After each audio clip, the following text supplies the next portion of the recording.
کشف المحجوب جو تصوف میں پہلی کتاب ہے فارسی زبان میں، عربی زبان میں تو اور کتابیں اس سے پہلے لکھی گئیں، لیکن فارسی میں پہلی جو ٹیکسٹ بک ہے تصوف پہ، وہ اعزاز آپ کو حاصل ہے. یعنی آپ کے ملک پاکستان میں لاہور میں وہ دربار ہے المعروف داتا دربار، سید علی بن عثمان حجویری المتوفی 465 ہجری، انہوں نے کشف المحجوب لکھی ہے. اور اس میں وہ بایزید بستامی کے حوالے سے لکھتے ہیں کہ بایزید بستامی کہتے ہیں کہ جب میں پہلی دفعہ حج کے لیے گیا نا، تو میں نے جو ہے نا وہ کعبہ دیکھا اور کعبے کے رب کو نہیں دیکھا. اب یہ کون سی ڈیمانڈ ہے، یعنی کہ وہاں پہ کوئی. اور کہتے ہیں پھر جب میں اگلی دفعہ گیا نا، تو پہلا حج تو کہتے ہیں میرا ضائع گیا. اگلی دفعہ گیا تو میں نے بیت اللہ کو بھی دیکھا اور بیت اللہ کے رب کو بھی دیکھا. اور یہ وہ دعویٰ خواب میں نہیں کر رہے، بیداری میں کر رہے ہیں. تو کہتے ہیں کہ جی میں نے کہا یہ بھی اس دفعہ بھی حج میرا گیا، کیونکہ یہ تو شرک ہو گیا، کعبہ بھی اور بیت اللہ بھی. یعنی جن لوگوں کو ان چیزوں کی سمجھ نہیں ہے. اور پھر کہتے ہیں میں جب تیسری دفعہ گیا نا تو کعبہ غائب تھا، صرف اللہ کو دیکھا. تو کہتے ہیں پھر بھی میرا حج نہیں ہوا، کیونکہ اس میں موجود تھا. ٹھیک ہے نا. تو اب یہ وہ ایک کہانی ہے، اور یہ اتنی عجیب و غریب کہانی ہے کہ اکثر لوگ سن کے اس کو سبحان اللہ ہی کہتے ہیں کہ پتہ نہیں کتنی کو بڑی علمی کو بات کر دیتی ہے. تو اس میں انہوں نے ڈائریکٹ دعویٰ کیا ہے. اور تذکرۃ الاولیاء کے اندر شیخ فرید الدین عطار المتوفی 627 ہجری، یہ کتاب پوری دنیا کے اندر صوفیاء کے حالات کے اوپر ایک ٹیکسٹ بک کے طور پہ مانی جاتی ہے، تذکرۃ الاولیاء. تو اس کے اندر انہوں نے بایزید بستامی کے اوپر ایک چیپٹر باندھا ہے، بایزید بستامی کی معراج. اور وہ کہتے ہیں کہ جی بایزید بستامی کو باقاعدہ معراج ہوئی ہے، جس طرح نبی علیہ السلام کو معراج ہوئی ہے. اور اس میں ان کا دعویٰ لکھا ہے کہ میں نے اللہ تعالیٰ کا مشاہدہ کیا ہے معراج کی رات، خواب میں نہیں، معراج کی رات جو انہوں نے معراج کی. اور اس کے بعد پھر کشف المحجوب اگر آپ پڑھ کے دیکھیں تو اس میں بایزید بستامی کے بارے میں آتا ہے کہ وہ کہا کرتے تھے سبحانی سبحانی ما اعظم شأنی، میں پاک ہوں، میری شان کتنی بلند ہے. تو علی بن عثمان حجویری کہتے ہیں کہ اصل میں اللہ ان کے منہ سے بولتا تھا، کوئی شخص خود تو یہ نہیں کہہ سکتا اپنے بارے میں. تو وہ بولنے والی حق تعالیٰ کی زبان تھی بایزید کے منہ سے. اب یہ وہ عقیدہ ہے جو ہمارا نبی علیہ السلام کے لیے بھی نہیں ہے. ہم نبی صلی اللہ علیہ وآلہ وسلم کے قلب اطہر پہ قرآن کا نزول مانتے ہیں. ہم یہ نہیں کہتے کہ اللہ تعالیٰ رسول اللہ کے منہ سے بولتا تھا، بلکہ ہم کہتے ہیں اللہ تعالیٰ جو ان پہ نازل فرماتا تھا وہ وہی نبی علیہ السلام ارشاد فرماتے تھے. یہ عقیدہ تو ہمارا نبی علیہ السلام کے بارے میں بھی نہیں ہے. اور پھر تذکرۃ الاولیاء کے اندر بھی یہی ان کے دعوے لکھے ہوئے ہیں، اور وہ بھی یہی اسی قسم کی باطل تعویلات کرتے ہیں. اور پھر وہ تو ایک سٹیپ آگے چلے گئے نا. انہوں نے کہا کہ بایزید بستامی سے جب پوچھا گیا کہ بتائیں قیامت والے دن سب لوگ رسول اللہ کے جھنڈے کے نیچے ہوں گے یا آپ کے جھنڈے کے نیچے ہوں گے؟ پوچھنے والے بٹ کیڑے نے جنہوں نے قرآن دیجدے ہی نہیں پتا. تو کہتے ہیں میں قسمیاں کہتا ہوں کہ محمد صلی اللہ علیہ وآلہ وسلم اور تمام انبیاء میرے جھنڈے کے نیچے ہوں گے.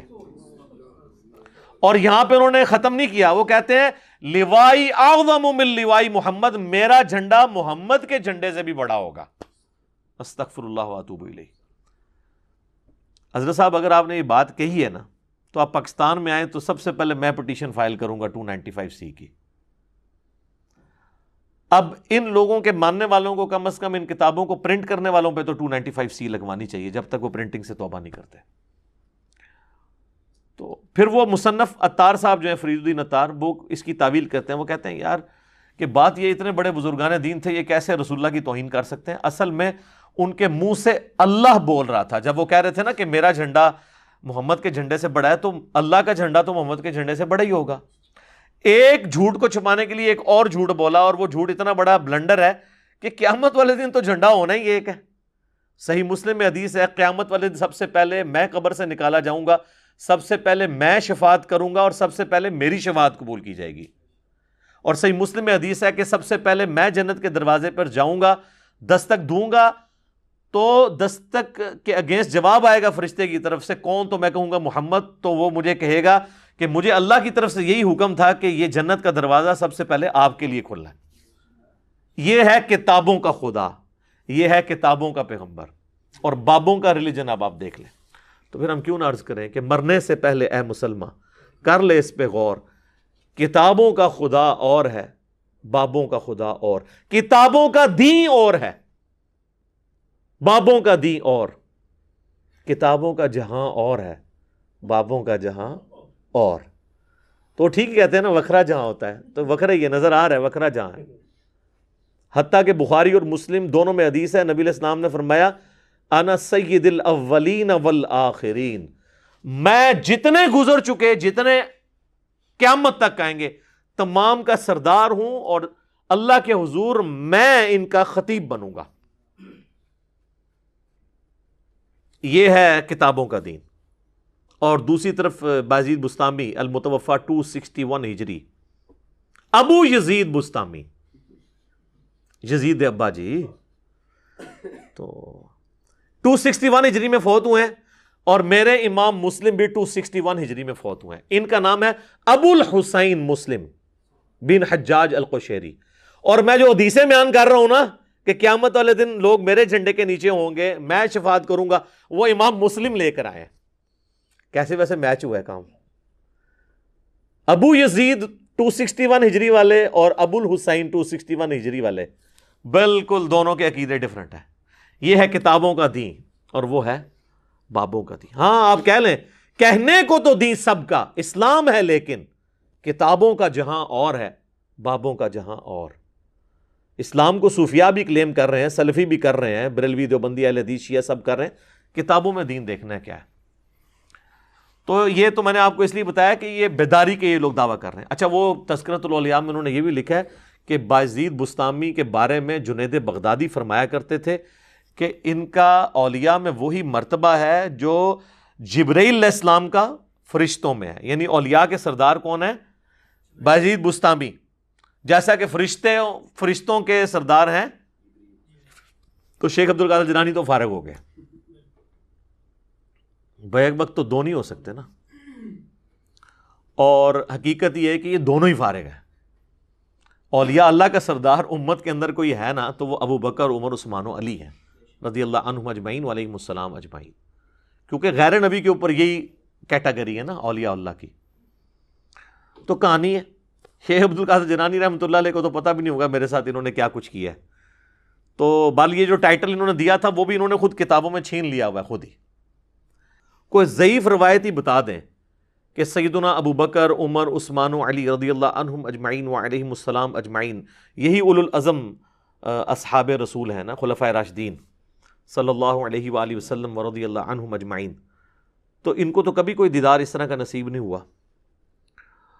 تو یہ لوگ زیادہ حقدار تھے اللہ تعالیٰ کو خواب میں دیکھنے کے یا بعد کے لوگ؟ اور اگر یہ پیکج غیر انبیاء کے لیے ہوتا تو سب سے پہلا حق تو سیدنا موسیٰ علی نبینا علیہ الصلوۃ والسلام کا تھا۔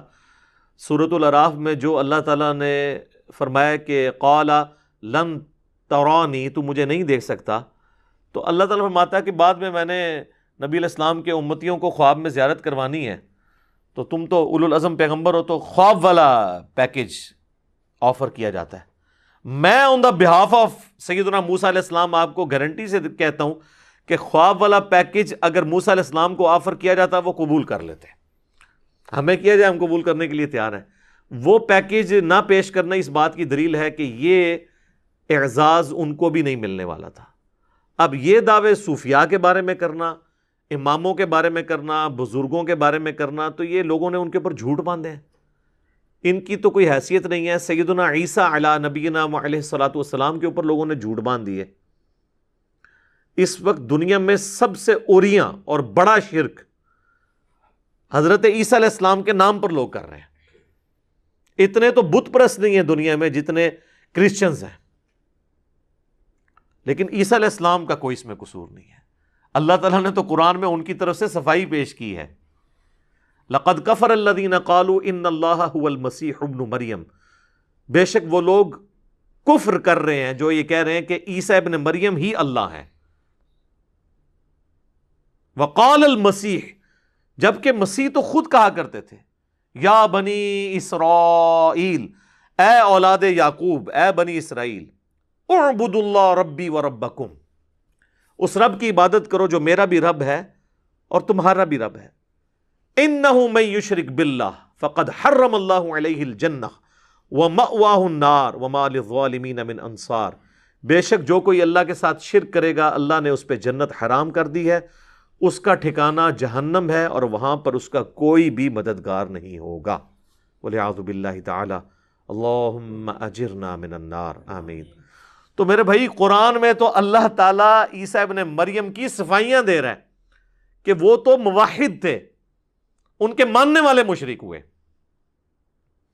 اسی طریقے سے بزرگوں کے بارے میں، اماموں کے بارے میں اگر کوئی چیزیں منسوب ہوئی ہیں تو ہم بزرگوں کو یا اماموں کو تختہ مشق نہیں بناتے، الا یہ کہ کسی بزرگ نے جان بوجھ کے اپنے بارے میں کوئی جھوٹ پھیلایا ہو، اور وہ بھی ہم وثوق سے تو نہیں کہہ سکتے، اس کا اور اللہ کا معاملہ ہے.